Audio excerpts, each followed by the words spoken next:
ఎందుకంటే మన జీవితం చిన్నది. ఈరోజు ఏడైంది మళ్ళీ మనకి. ఒకవేళ ఆయన చెప్పినంత రేపు కూడా ఏడవచ్చు. ఆయన ఉంచితే ఉంటాం, లేకపోతే లేదు. అలాంటి జీవితం. కాబట్టి మనం అన్ని విషయాల్లోనూ చిన్నవారు. తగ్గింపు విషయంలో ఎప్పుడు ఈ మాట అనుకోవాలి, నేను అన్ని విషయాల్లో తక్కువ వారిని, చిన్నవారిని అని మనల్ని మనం దేవుని ముందు ఏం చేయాలి? తగ్గించుకోవాలి. దేవుడు ఆనందిస్తాడు. గర్వము, అహంకారము దేవుడికి ఇష్టమైన కార్యక్రమాలు. అతిశయము, గర్వము, అహంకారము దేవుడు సంతోషం. తన ఎడల ఎవరికైతే దేని మనసు ఉంటారో, తగ్గింపు ఉంటారో అటు వారిని చూసి దేవుడు ఆనందిస్తాడు. అది వాక్యంలో కూడా ఉంది. మీకా గ్రంథం 6వ అధ్యాయము, మీకా గ్రంథం 6వ అధ్యాయము 6వ వచనంలో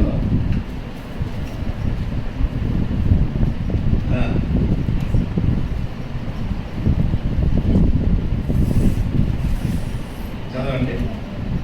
పురుషులారైన ఒక చదవండి.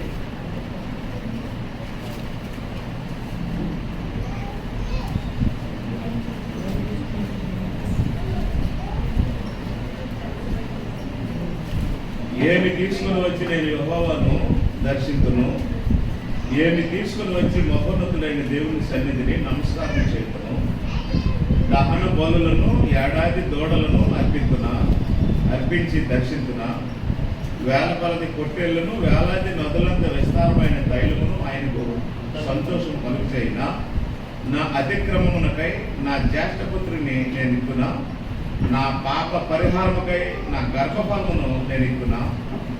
మనుషుడా, ఏది ఉత్తమమో అది నీకు తెలియజేయబడి ఉన్నది. న్యాయముగా నడుచుకున్నటియు, కనికరమును ప్రేమించుటయు, దేన మనస్సు కలిగి నీ దేవుని ఎదురు ప్రవర్తించుటయు ఇంతే కదా యెహోవా నిన్ను అడుగుతున్నాడు.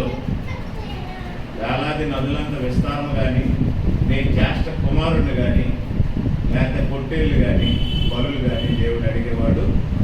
మరి ఇంకేం కావాలి? దేన మనసు కలిగి తన యందు మీ దేవుడి దగ్గర తను ఏం చేయాలి?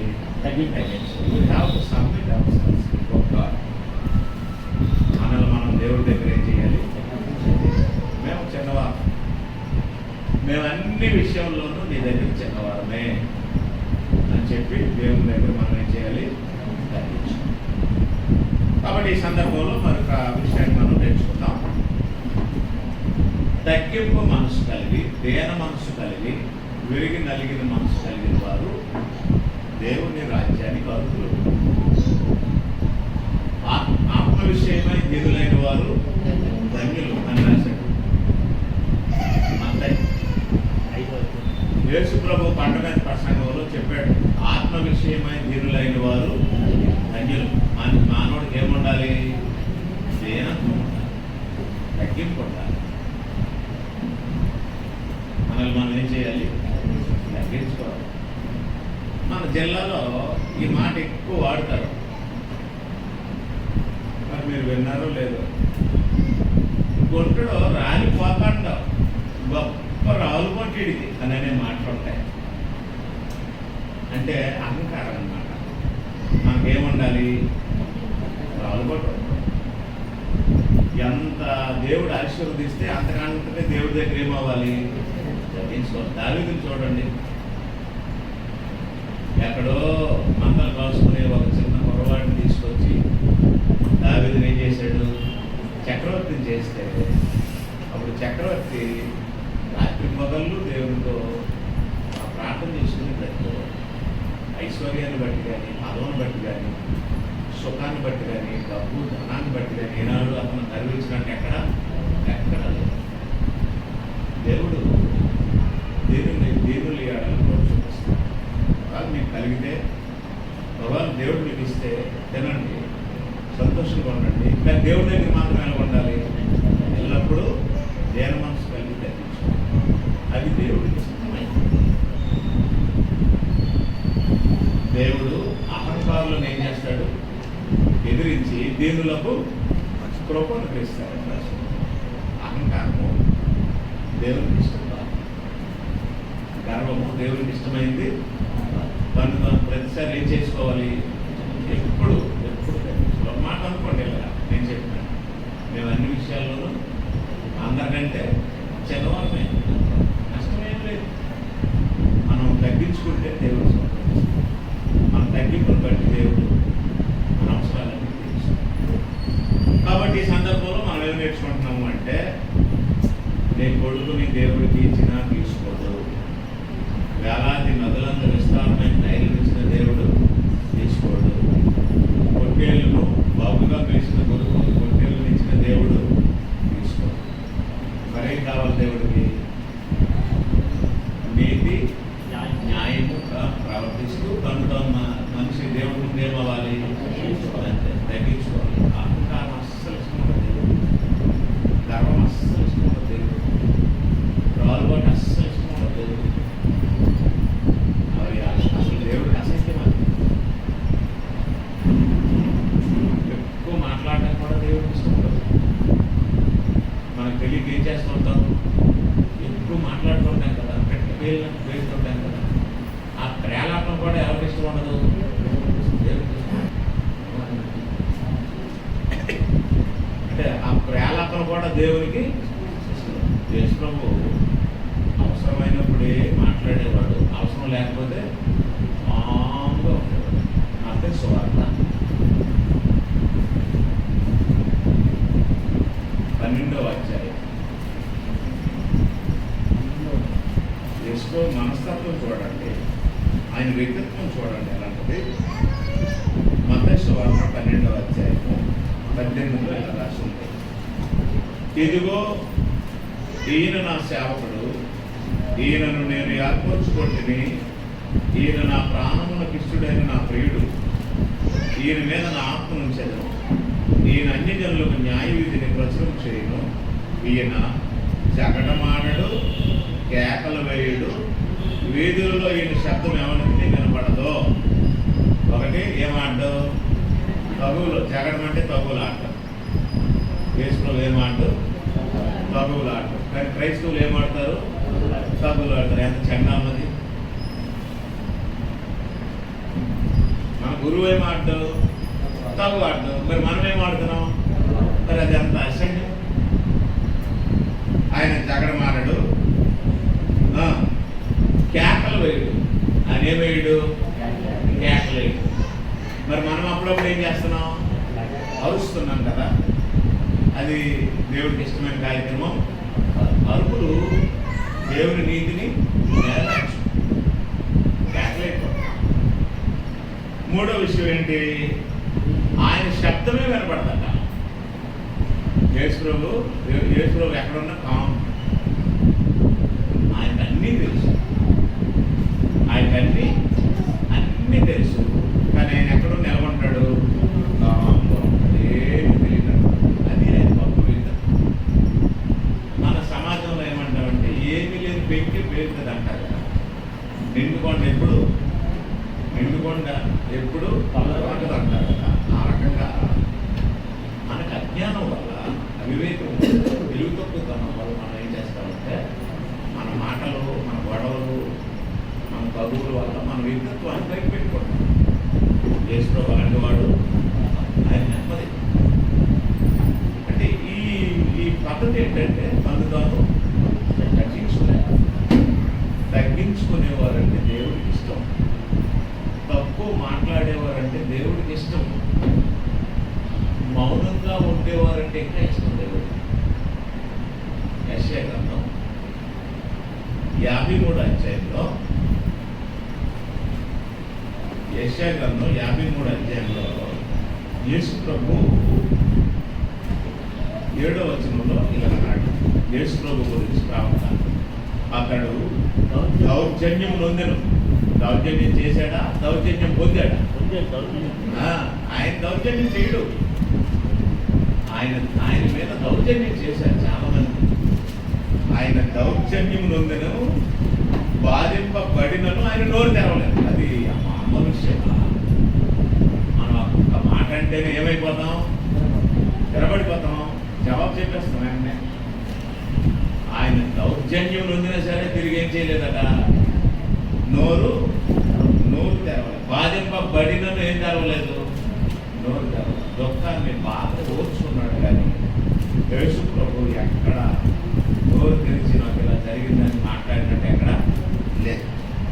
వద్దకు తేబడి గొర్రె పిల్లయు బొచ్చు కత్తిరించి వాని ఎదుట గొర్రెయు మౌనముగా ఉండినట్లు అతడు నోరు తెరవలేదు. ఆయన గొర్రె పిల్లతో బాధపడ్డాడు. బొచ్చు కత్తిరించి వాటి దగ్గర గొర్రె అల్లరి చేయదు, పట్టుకొని బొచ్చు కత్తిరిస్తే మౌనంగా ఉంటాడు. యేసు ప్రభు అంత గొప్ప వ్యక్తిత్వం కలవాడు, అంత తగ్గింపు కలవాడు, అంత వినయం కలవాడు, అంత నమ్రత కలవాడు.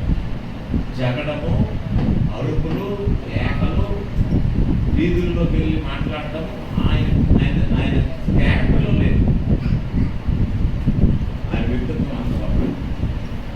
అలాంటి గొప్ప వ్యక్తి తీసుకోవాలి.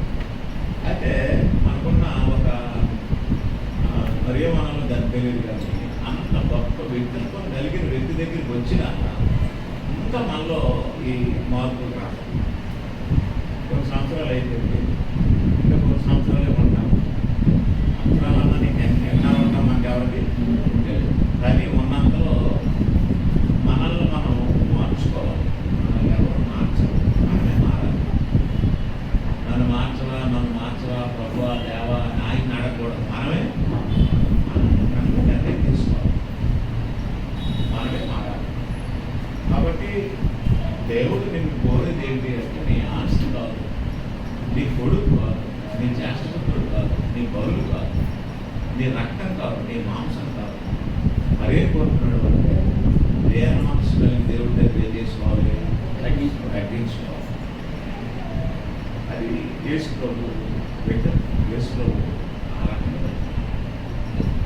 ఆ రకమైనటువంటి మనుషులను మనం దేవుడు రాజ్యంలో తయారు.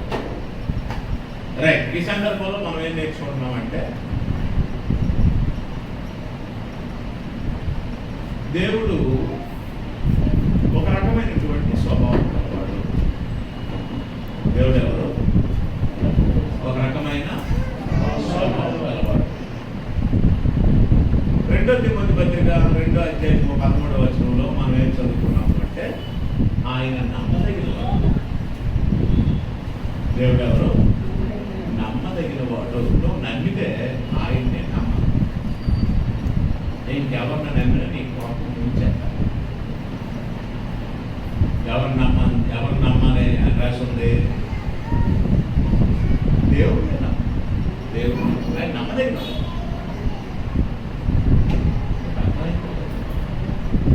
కొన్ని కంపెనీ వాళ్ళు గ్యారంటీ ఇస్తారు, వారంటీ ఇస్తారు. అవునా? గ్యారంటీ వారంటీ ఎందుకు ఇస్తారు? నాణ్యత లేదు కాబట్టి. ఒకవేళ పోతే మేము బాగు చేస్తాం, మా దగ్గర కోరుకోండి అంటారు కదా. నాణ్యత లోపం వస్తువులు ఉంటుంది కాబట్టి గ్యారంటీ ఇస్తారు. దేవుడు నమ్మదగిన వాడు. ఆయన గ్యారంటీ ఇవ్వవలసిన అవసరము లేదు, మనం నమ్మడమే. ఆయన నమ్మదగిన వాడు. ఆయనకు స్వభావం ఉంది. ఆ స్వభావానికి వ్యతిరేకంగా ఆయన ఏది చేయడు. నువ్వేదైనా చేయొచ్చు. అదే మనుషులుగా మన స్వభావాన్ని బట్టి మనం ఏదైనా చేయొచ్చు. మనం ఏదైనా చేసినట్టు దేవుడు ఏదైనా చేసినట్టు కాదు. కొన్నిసార్లు మనం సత్యం మాట్లాడతాం, కొన్నిసార్లు మనం అబద్ధాలు మాట్లాడతాం, కొన్నిసార్లు మనం యథార్థంగా ఉంటాం, కొన్నిసార్లు మనం కూడా ఇతరులను మోసం చేస్తాం లేదా. అయితే మనం ఎలాగైనా ఉండొచ్చు. మనం ఎలాగబడితే అలాగుండేటట్లు దేవుడు ఉండేవాడు.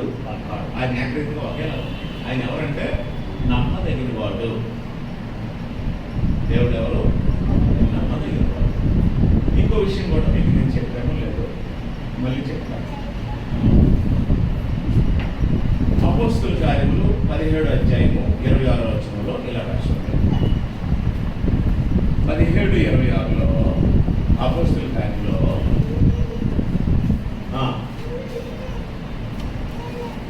మరియు యావత్ భూమి మీద కాపురమునకు ఆయన యోగన నుండి ప్రతి జాతి మనుషులను సృష్టించు. ఒకవేళ దేవుడు తడవలడు.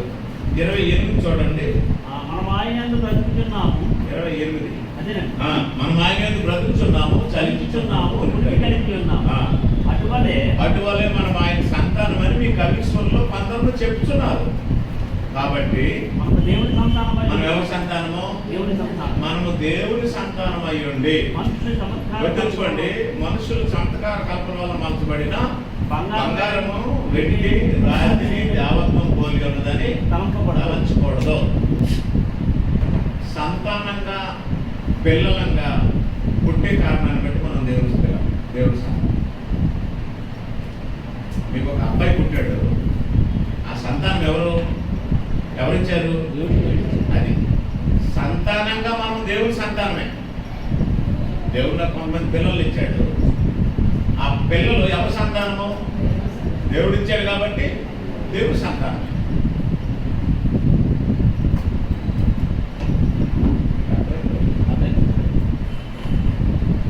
మీకు 2 బిడ్డలు ఇచ్చాడు. ఆ సంతానం ఎవరి సంతానం? దేవుని సంతానం. మీకు 2 బిడ్డలు ఇచ్చాడు. ఎవరి సంతానం? దేవుని సంతానం. సంతానంగా మనందరము దేవుని పిల్లలమే. అయితే ఇక్కడ ఒక పొరపాటు జరిగింది. వెండి, బంగారము, రాయి, లేదా చెక్క, మట్టి, కర్ర, మీరు ఏ పదార్థమైన తీసుకోండి, వాటికి మానవునికి ఏ సంబంధము లేదు. వాటి వల్ల మనం జన్మించలేదు. మనం వాటి సంతానం కాదు. మనం వాటి వల్ల రాలేదు. ఇప్పుడు మనం బంగారంగా పుట్టామా? కాదు. వెండి వల్ల పుట్టామా? కాదు. బంగారంగా పుడితే బంగారంలాగే ఉంటాం, వెండి వల్ల పుడితే వెండిలాగా ఉంటాం, రాయికి పుడితే రాయిలాగా ఉంటాం. అసలు కాసే శక్తి వాటికి ఉందా? కాసే శక్తి వాటికి లేదు, మనం వాటికి పుట్టలేదు. స్వభావ సిద్ధంగా, నేచురల్గా మనం ఎవరి సంతానము? దేవుని సంతానమే. మనం దేవుని సంతానం. అయితే పుట్టుక రీత్యా మనం దేవుని సంతానం అయినా, పెరిగిన తర్వాత స్వభావ రీత్యా మనం దేవుని సంతానం కాకుండా పోయాం. పుట్టుక రీత్యా మనం దేవుని సంతానం అయినా, పెరిగి పెద్దవారైనప్పుడు ఏం లోపల ఏం మారిపోయింది? స్వభావం మారిపోయింది. స్వభావ రీత్యా మనం దేవుని సంతానము కాదు. అర్థం లేదు కదా? నీ కూతురు నీకు పుట్టింది.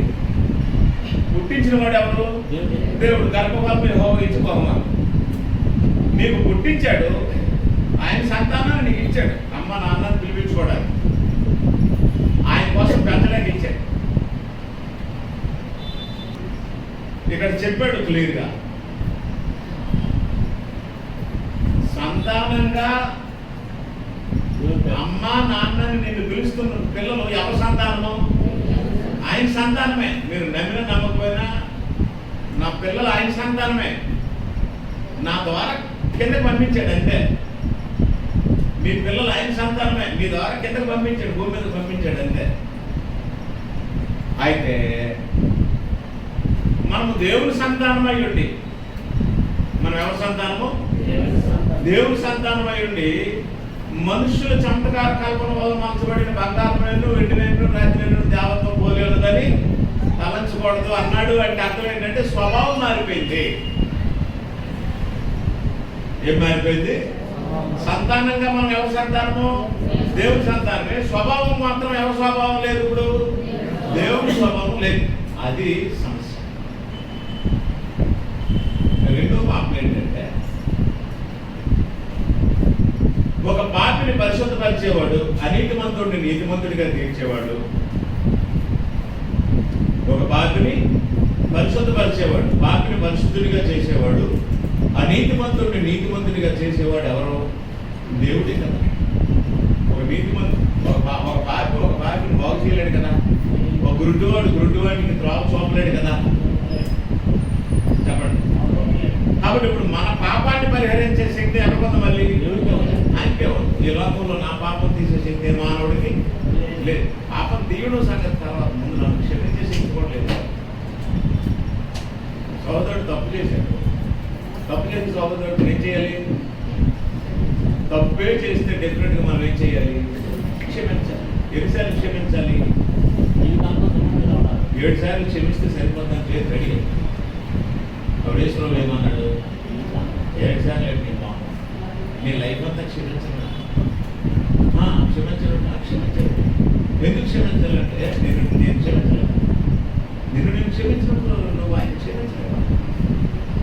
అప్పుడు ఒక ఉపమానం చెప్పాడు.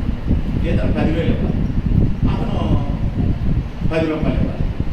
ఈ 10,000 ఇవ్వాల్సినోడికి నేనేం చేశాను, ఇక మీద నువ్వు నాకు ఇవ్వాల్సిన అవసరము లేదు, నీ రుణం మాఫీ అయిపోయింది వెళ్ళిపోయి చెప్తాను. ఆనందమై సంతోషమై డ్యాన్స్ చేసి గెలిపి అవసరం. ఎంత మాఫీ చేశాను? 10,000 మాఫీ చేశాను. అప్పుడు అలాగే వెళ్తుండేమో మన సురేష్ గారి గురించి 10 రూపాయలు ఎక్కువ లేదు, ఎలా ఎత్తావో చస్తావు పేపర్కు నిలిపేస్తాం కదా ఎంతకి. అప్పుడు మ్యాథ్స్ గారు చూసి అదేంటది 10,000 మీకు క్షమించితే 10 రూపాయలు నిలిపేస్తాను. మ్యాథ్స్ గారు వచ్చినారు, సార్ 10,000 క్షమించారు కదా, 10 రూపాయలు పేరు నిలిపేస్తానంటే దోషం ఏవయ్యా నేను 10,000 నేను మాఫీ చేస్తే నువ్వు 10 రూపాయలు నువ్వు క్షమించలేవా? ఇదంతా దేని గురించి చెప్పాడంటే క్షమాపణే మీ లక్ష్యం అది ఎన్నిసార్లు క్షమించాలంటే ఎన్నిసార్లు అయినా నీ జీవితాంతం ఏం చేయాలి? వాడిని అర్థమైందా? క్షమించడమే మన బాధ్యత. కాబట్టి ఇక్కడ ఏం జరిగింది? మనుషులుగా మనం ఎవరి సంతానము? దేవుడి సంతానమే. కానీ ఏం మారిపోయింది? స్వభావం మారిపోయింది. స్వభావం మారిపోతే తండ్రి మారిపోతారు. మీకు తెలుసో లేదు?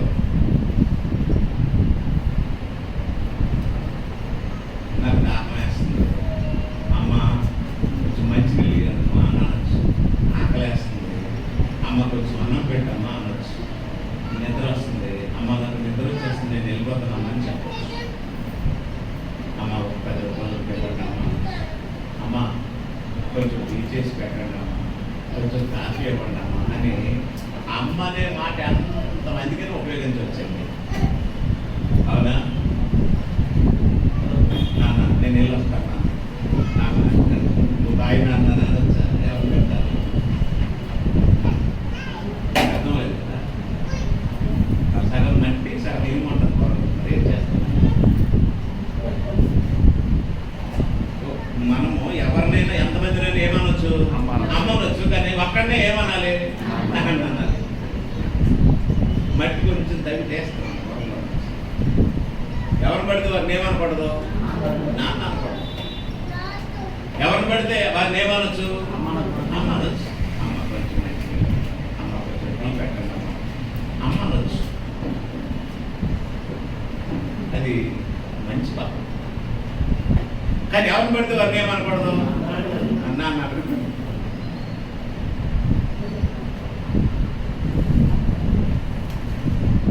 రైట్. ఎందుకు చెప్పాను ఈ మాట? తండ్రి దేవుడు ఒక్కడే, తండ్రిని అతనికే అనాలి.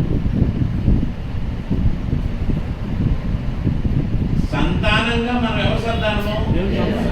దేవుడి సంతానమే. కానీ సంతానం ఆయన సంతానం అయినప్పుడు మనకి ఏం మారిపోయింది? స్వభావం మారిపోయింది. స్వభావం మారిపోతే తండ్రి మారిపోతాడు. స్వభావం మారిపోతే ఎవరు మారిపోతారు? తండ్రి మారిపోతాడు. యోహాను సువార్త 8:44 మారిన స్వభావం గలవారికి ఒక తండ్రి ఉంటాడు, వాడే సాతాను రాసేట్లేదు. ఎవరి స్వభావం అయితే సాతాను స్వభావంగా మారిపోద్దో అటు వారి తండ్రి సాతానని క్లియర్గా చెప్పాడు. యేసులో చెప్పాడు, నేను కాదు. నేనేమన్నా చెప్పడానికి, నేను ఆఫ్టర్ మీరు మీ తండ్రి అదేంటి మనం దేవుని సంతానం అని అపోస్తుల కార్యాల్లో ఉంది కదా. అపోస్తుల కార్యాలు 17:26-27 మనం ఎవరి సంతానం అని ఉంది? దేని బట్టి దేవుని సంతానము? స్వభావం బట్టి, పుట్టుకని బట్టి మనము దేవుని సంతానం. మనల్ని అందరినీ పుట్టించిన వాడు ఎవరు? ఎంత తొందరగా మర్చిపోతున్నారు, నాకు అర్థం అవ్వట్లేదు. మీరు కాదండి, ఇప్పుడే చెప్పాను, మళ్ళీ మర్చిపోతున్నారు. మలాకి కల్పించండి. మలాకి గ్రంథం 2:10. మలాకి గ్రంథము 2:10. ఇంకా తెలియదా? 10. మనకందరికీ తండ్రి ఒక్కడే. అది మనకందరికీ అందరికీ ఒక్కడే తండ్రి కాడా? తండ్రి కాడ. ఒక్క దేవుడే మనకి సృష్టింపలేదా? అదే సంగతి, ఒక్క దేవుడే మనల్ని సృష్టించాడు. కాబట్టి ఇలా ఉండగా చాలండి. సృష్టి క్రమాన్ని బట్టి, సృష్టించుడిని బట్టి మనకి ఎంతమంది తండ్రులు ఉన్నారు? ఒక్కడే తండ్రి. నన్ను పుట్టించిన వాడే మిమ్మల్ని పుట్టించాడు, మిమ్మల్ని పుట్టించిన వాడే మిమ్మల్ని పుట్టించాడు. కాబట్టి సృష్టించిన దేవుడు మనందరికీ తండ్రి. అప్పుడు మనం అందరము ఎవరి సంతానము? దేవుడి సంతానం. అదే రాశాడు అపోస్తుల కార్యాలు 17వ అధ్యాయంలో. మనం ఎవరి సంతానము? మళ్ళీ అడుగుతున్నాను, మనము బంగారం పుట్టామా, వెండికి పుట్టామా, రాతికి పుట్టామా, కర్రకు పుట్టామా, దేవుడికి పుట్టామా? మనం రాయికి పుట్టామా, బంగారానికి పుట్టామా, వెండికి పుట్టామా, కర్రకు పుట్టామా, దేవుడికి పుట్టామా?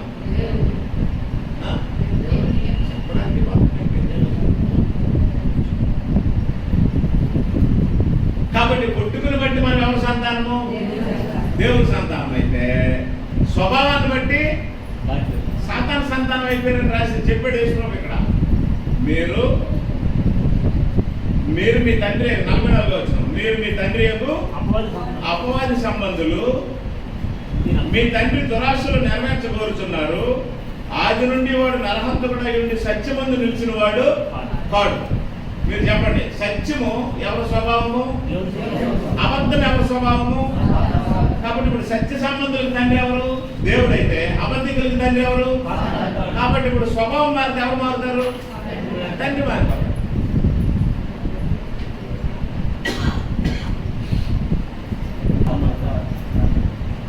పుట్టుకు రీత్యా మనకెవరు తండ్రి? దేవుడు. 49 మాసాలు నా తల్లి గర్భంలో రూపించి భూమి మీద పండించిన వ్యక్తి సాతాను వాడు. ఎవరు? దేవుడు. అప్పుడు దేవుడు నాకు ఏమయ్యాడు? కానీ భూలోకంలో ఉన్నప్పుడు నేను ఎవరిని నాన్న అమ్మ అని పిలాలి? ఈ దేహాన్ని ప్రొడ్యూస్ చేసిన వాళ్ళు అమ్మ నాన్న అని పిలాలి. ఇది ధర్మమే కదా.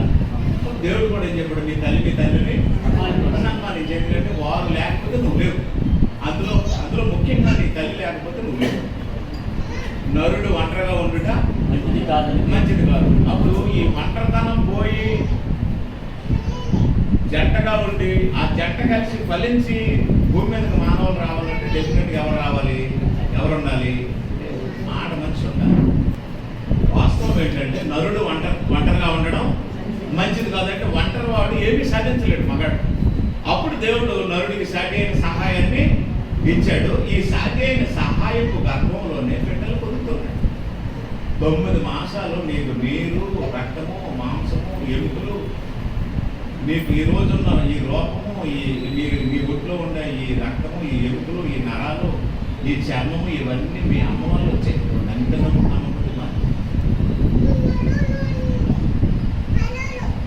మరి మీ అమ్మని తిడతావో, పడతావో, దూషిస్తావో, ద్వేషిస్తావో, చెయ్యి అంటావో, రేపు వెళ్ళైన తర్వాత మీ అమ్మని తీసుకెళ్ళి అనాథాశ్రమంలో వదిలేస్తావో, లేకపోతే మీ అమ్మని ఖాతా చేస్తావో చేయవో, నీకు అసలు నైతిక విలువలు ఉన్నాయో లేవో ఒకసారి ఆలోచించు.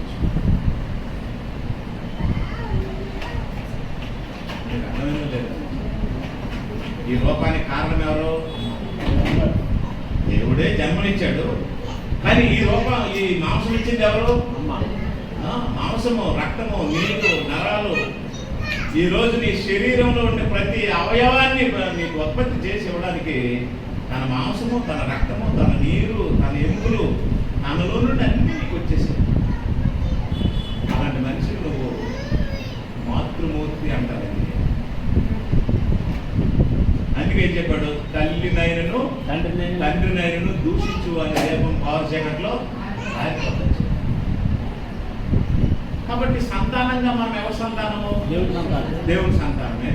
పుట్టించిన వాడు ఆయనే, అందులో డౌట్ ఏమి లేదు. అయితే ఇక్కడ ఒక వాస్తవం ఉంది ఏంటంటే, నీకు పిల్లలు పుట్టించిన దేవుడిని ఎంత శ్రేష్టంగా పుట్టించాడో మళ్ళీ అంత శ్రేష్టంగా నీ పిల్లలు ఆయన అది చేతనైతే పిల్లలు కాదు కాదు. నువ్వు కాసేసి రోడ్ల మీద వదిలేసి రౌడీల్లాగా, గోండాల్లాగా ఇది రీల్స్ కోసం జీప్ గంటలు వేసుకొని డ్యాన్స్లు వేసి, సిరిపిల్ బట్టలు వేసుకొని డ్యాన్స్లు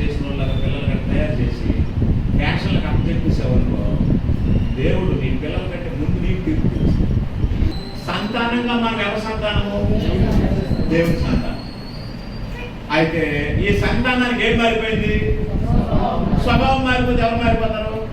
తండ్రి మారిపోతాడు.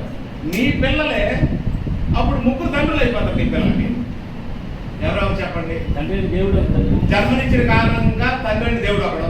తర్వాత శరీరంగా తండ్రి. పుట్టికనిచ్చిన కారణంగా మీరు ఒకరు. తండ్రి సాతానుడు. స్వభావాన్ని ఇచ్చిన కారణంగా సాతాను ఒకడు. ఇప్పుడు ఎంతమంది తండ్రులు? ఎంత అసహ్యంగా ఉంటుంది చూడండి. నీకు ఎంతమంది తండ్రులు అంటే ఏమని చెప్పాలి? ముగ్గురు అంటే ఎంత అసహ్యంగా ఉంటుంది. అంటే ఇప్పుడు మన పరిస్థితి ఏమైపోయిందంటే, మానవుల పరిస్థితి, మానవ లోకం పరిస్థితి ఏమైపోయిందంటే, సంతానంగా పుట్టించిన వాడేమో పైన ఉన్న తండ్రి, పైనుండి కిందకు వచ్చిన తర్వాత స్వభావాన్ని జన్మనివ్వడానికి ప్రయాసపడి బీజమేసి బిడ్డను కాసినటువంటి తల్లి తండ్రేమో భౌతికమైనటువంటి తల్లిదండ్రులు. ఆ భౌతికమైన తల్లిదండ్రుల దగ్గర నుండి బయటకు వచ్చిన తర్వాత స్వభావాన్ని మార్చేసినోడేమో సాతాను. మరి స్వభావాన్ని ఎలా మారుస్తాడంటే, వినండి, ఎవరిని వాడుకొని మార్చేస్తాడు. స్వభావము అమ్మ, స్వభావం ఎలా ఉంటుందో అవుతుందో తెలుసా? చెప్తాను చూడండి.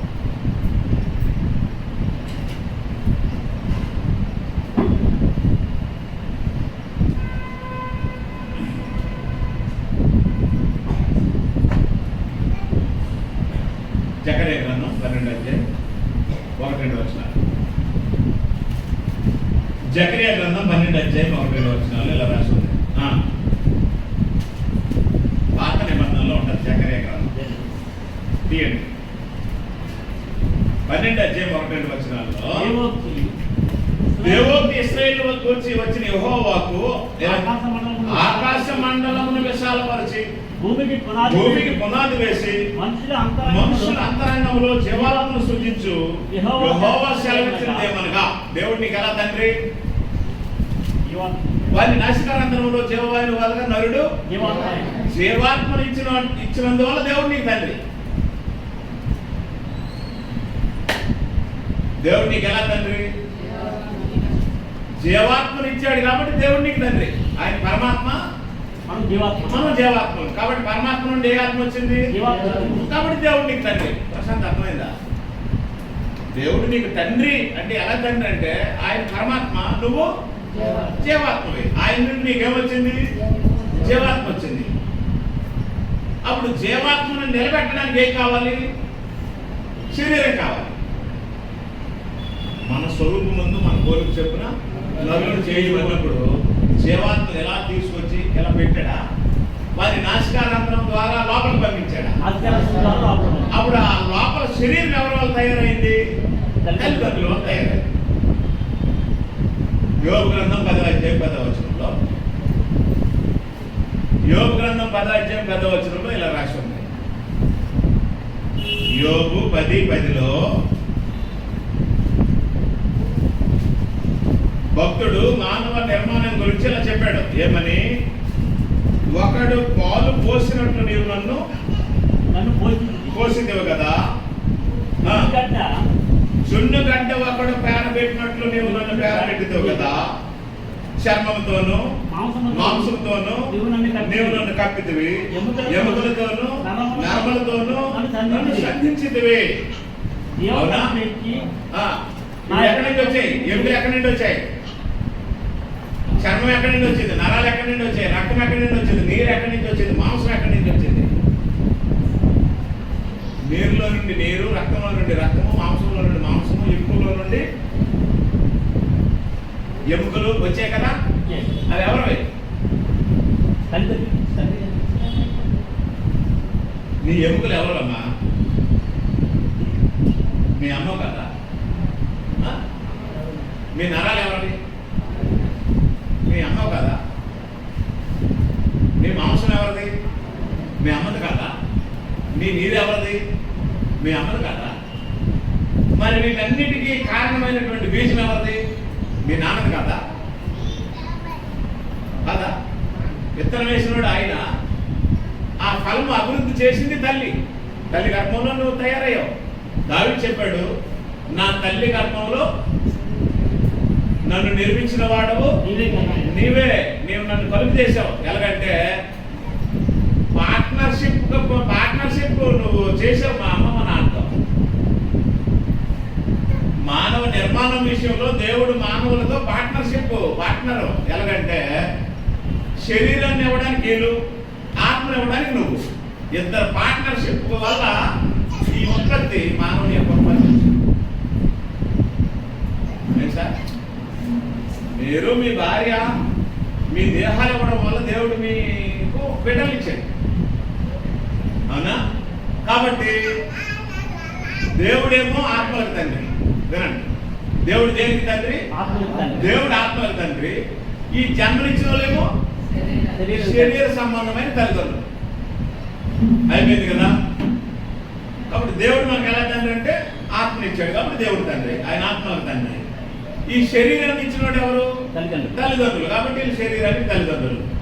ఎలాగైతే మరి మూడో తండ్రి ఎలాగొచ్చాడు? మూడో తండ్రి ఎలాగొచ్చాడు అని ఎలా మారింది? క్రియేషన్ ఎక్కడ జరిగింది? వాడి నాశకాలంతరంలో జీవవాయువు వాళ్ళగా నరుడేమయ్యాడు? జీవాత్మయ్యాడు, అవునా? కాబట్టి దేవుడు తన స్వరూపాన్ని మంటి మొదతో శరీరాన్ని చేసి ఆ శరీరపు లోపల జీవాత్మను పెట్టాలని ఏర్పాటు చేశాడు. అన్ని శరీరాల్ని మంటితో చేయడం ఇష్టం లేక నరుడు ఒంటరిగా ఉండడం మంచిది కాదని ఎంచి ఆ నరునికి సాటి అయిన సహాయంగా స్త్రీనిచ్చి స్త్రీ పురుషుల కలయిక వల్ల గర్భం ఫలించినట్లు ఆశీర్వదించి గర్భఫలం యెహోవా ఇచ్చు బహుమానంగా చేశాడు. అంతే కదా. అప్పుడు ఇద్దరు తండ్రులు అవుతారు మనకి. ఆత్మ ఇచ్చిన తండ్రి ఎవరు? దేవుడు. శరీరాన్ని ఇచ్చిన తండ్రి ఎవరు? శరీర సంబంధమైన తండ్రి. ఇద్దరు తండ్రులు అయ్యారు కదా. ఈ తండ్రి కష్టపడితే శరీరం వచ్చింది, ఆ తండ్రి ఆత్మను పెడితే ఆత్మ వచ్చింది. శరీరాత్మలు కలిగిన మనిషిగా మనం పుట్టాం కదా. మరి మూడో తండ్రి ఏం చేస్తే మనకు వచ్చాడు?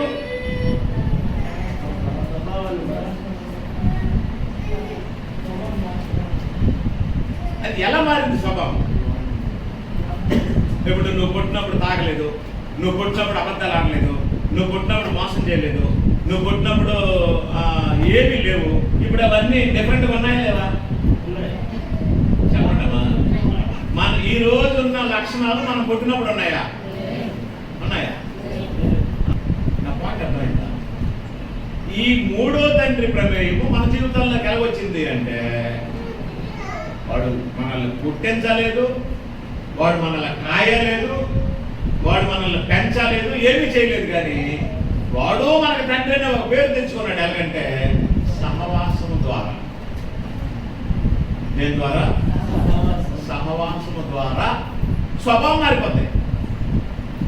సొలొమోను ఏమన్నాడంటే జ్ఞానులు సహవాసము చేయువాడు జ్ఞాని యగును. సామెతల గ్రంథము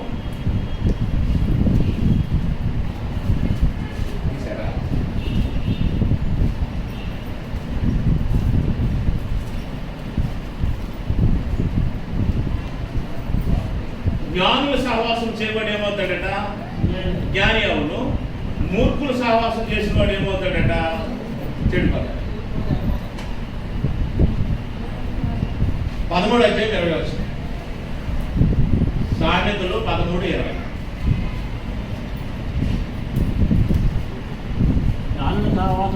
జ్ఞానుల సహవాసము చేయువాడు జ్ఞానము గలవాడును, మూర్ఖుల సహవాసము చేయువాడు చెడిపోవును. సామెతల గ్రంథం 13:20. జ్ఞానుల సహవాసము చేయువాడు జ్ఞానము గలవాడును, మూర్ఖుల సహవాసము చేయువాడు చెడిపోవును. కాబట్టి ఒక మనిషి బాగుపడటానికైనా చెడిపోవడానికైనా మారిపోవడానికి మెయిన్ ఏంటి కారణం? సహవాసం. మొదటి కీర్తన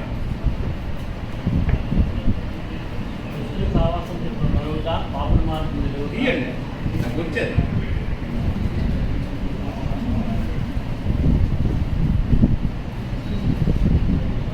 తీసారా? మొదటి కీర్తన ఎలా రాసి ఉంది? సండే స్కూల్లో వచ్చిందండి నాకు ఆ కీర్తన. 23వ కీర్తన దుష్టుల ఆలోచన చొప్పున నడవక నడవక పాపుల మార్గం నిలవక అది సంగతి ఎవరి మార్గమున పాపుల మార్గమున నిలవక అపహాసకులు కూర్చుండి చోటను కూర్చుండక. కూర్చుంటే ఏం జరుగుతుంది? అర్థమలేదు. మళ్ళీ చదవండి కోటేశ్వర. దుష్టుల ఆలోచన చెప్పున నడవక పాపుల మార్గమున నిలవక అపహాసకులు కూర్చుండు చోట కూర్చుండక ఒకవేళ నిలిస్తే నడిస్తే కూర్చుంటే. దుష్టులు ఆలోచన చెప్పున నడిస్తే పాపుల మార్గమున నిలిస్తే అపహాసకుల దగ్గర కూర్చుంటే ఏం జరుగుతుంది? వెరీ సింపుల్, స్వభావం మారిపోతుంది. మొదట అసహ్యం వేస్తుంది ఆ మాటలు. ఫస్ట్ టైం నువ్వు వెళ్ళి జోక్లేసిన దగ్గరికి వెళ్ళి చూడు, నీకు మొదట ఏమనిపిస్తుంది? ఏంటి ఎప్పుడు మారుతారు అన్నట్టు ఉంటుంది. రెండో రోజు వెళ్ళి చూడు, వీళ్ళు మరి మారం అని అనిపిస్తుంది. మూడో రోజు వెళ్ళి చూడు, కొంచెం నీకు కూడా నవ్వు వస్తుంది. నాలుగో రోజు వెళ్ళి చూడు, అక్కడికి మళ్ళీ వెళ్ళాలనిపిస్తుంది. ఐదో రోజు వెళ్ళి చూడు, వాళ్ళతో కలిసి. ఆ తర్వాత నువ్వు కూడా ఏమేస్తావు? జోకులు వేస్తావు. ఆ తర్వాత నువ్వు కూడా అపహాస్యం మాట్లాడుతావు. ఆ తర్వాత నీ సహవాసం ఆటోమేటిక్ ఏమైపోతుంది? మారిపోతాయి. ఆ అలాగ మనుషుల సహవాసాన్ని దుష్టుడితో సహవాసం చేసినట్లు ప్రేరేపించి స్వభావాన్ని మార్చేసేవాడే సాతాను. ఆడు తండ్రి.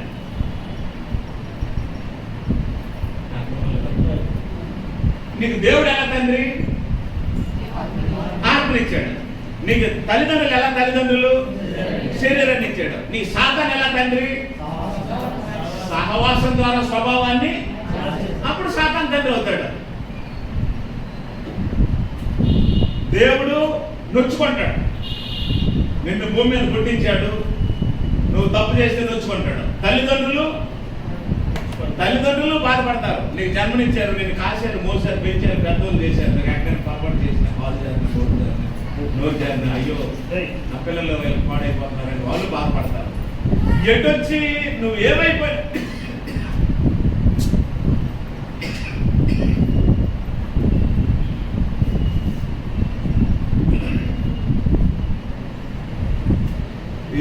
నువ్వేమైపోయినా సరే సంతోషించేవాడు సార్. బాధలు ఉండవు, నొప్పులు ఉండవు, కూలి నొప్పులు ఉండవు, హృదయ బాధ ఉండదు, వేదన ఉండదు, ఏమి ఉండదు. మనం చెడిపోతే మొట్టమొదటి సంతోషించేవాడు ఎవరు? అపవాది. వాడు అర్థమైందా? మొదటి కొరింథీ పత్రిక 15:33. పౌలు కొరింథీయులకు రాసిన మొదటి పత్రిక 15:33 ఇలా రాస్తుంది. 15:33 ఏమంటాడంటే, మోసపోకండి, దుష్ట సాంగత్యము మంచి నడవడిని. రైట్. నాకు తెలిసిన ఎంతో మంది స్త్రీలు, నాకు తెలిసిన ఎంతో మంది పురుషులు, నాకు తెలిసిన ఎంతో మంది యవనస్తులు మొదట బాగుండి తర్వాత ఏమయ్యారు తెలుసా? పతనం అయిపోయారు. మన వ్యసనాలు ఏం లేవు, బాగానే ఉండేవారు. తర్వాత ఏమైపోయారు తెలుసా? వ్యసనం వల్ల అయిపోయింది. దేని వల్ల ఇలా జరిగిందని ఎంక్వైరీ చేస్తే సహవాసం మంచిది కాబట్టి కనకుండా, పెంచకుండా, నొప్పులు లేకుండా, బాధలు లేకుండా సులువుగా ఒక మనిషిని తన కుమారుడిగా చేసుకునే ఒక ఏర్పాటే దుష్ట సహవాసం.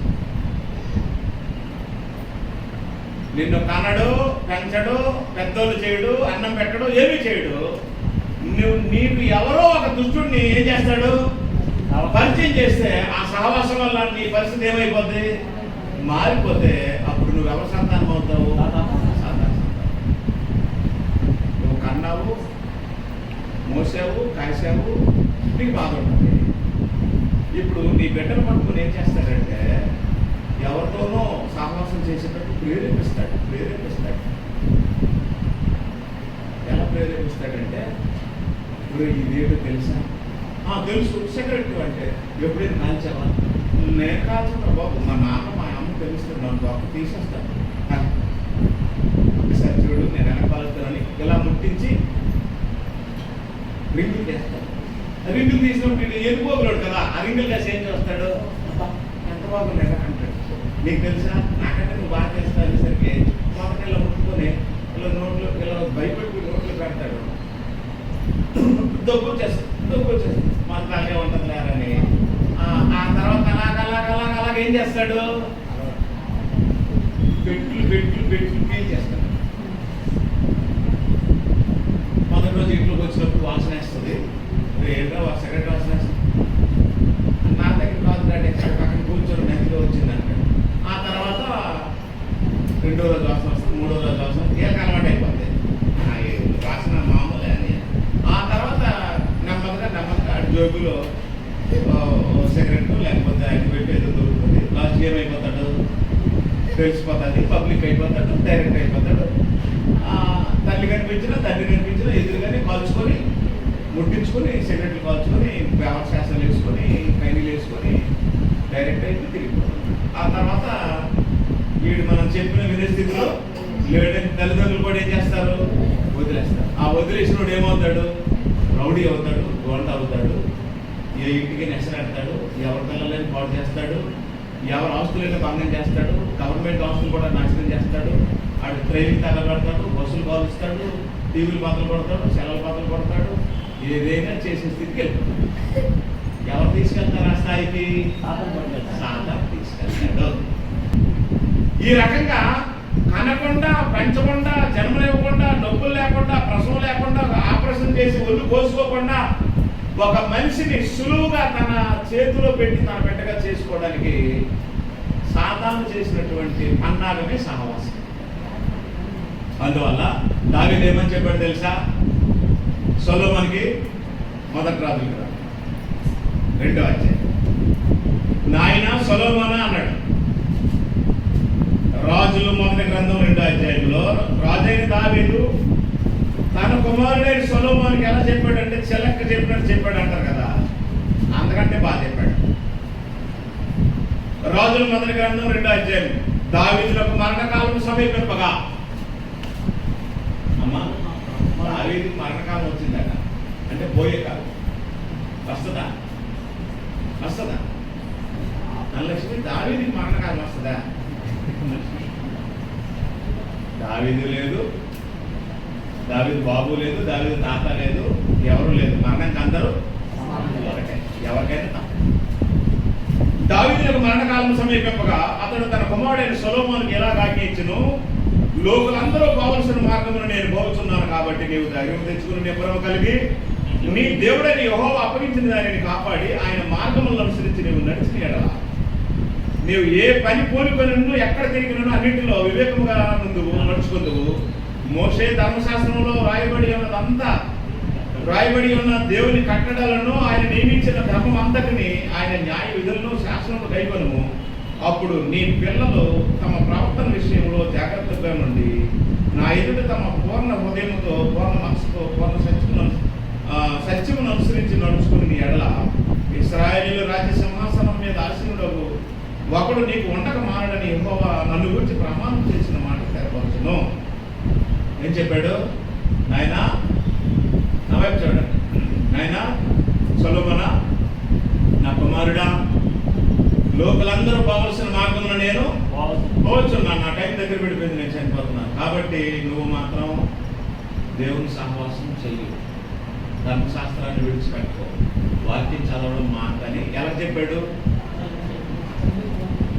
ఎలా చెప్పాడండి? కరెక్ట్ చెప్పినట్టు చెప్పాడు. అంత చెప్పాడా? సొలొమోను ఏం చేశాడో 11వ అధ్యాయం చూడండి.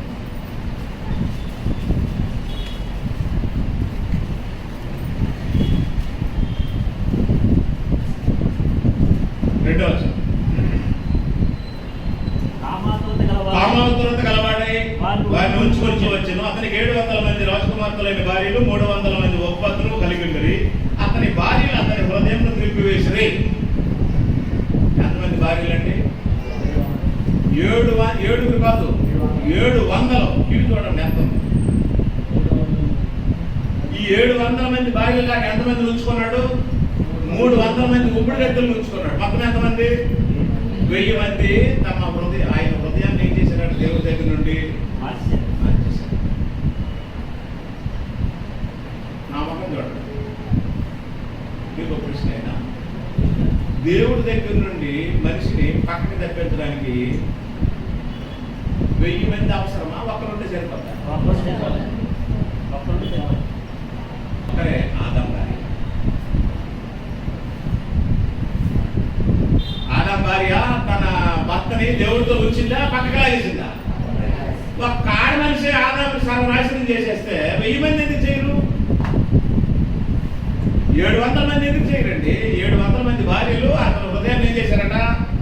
పక్కకి లాగేస్తే అప్పుడు చూడండి ఆయన పరిస్థితి అయిపోయింది. 4వ వచనంలో సొలొమోను వృద్ధుడైనప్పుడు అతని భార్యలు అతని హృదయం ఇతర దేవతలతో తెప్పగా అతని తండ్రి అయిన దావీదు హృదయం వల్ల అతని హృదయం దేవుడని యెహోవా యందు యథార్థం కాకపోయిను. సొలొమోను అష్తారోతును, సీదోనీయుల దేవతను, మిల్కోమును, అమ్మోనీయుల హేయమైన దేవతను అనుసరించి నడిచెను. యెహోవాను అనుసరించి నడవలసిన రాజు ఏమైపోయాడు? ఇతర దేవతలను అనుసరించి నడుస్తున్నాడు. మీకు ఉదాహరణ చెప్పనా? అమ్మ వారికి చూడండి, ముగించేస్తున్నాను.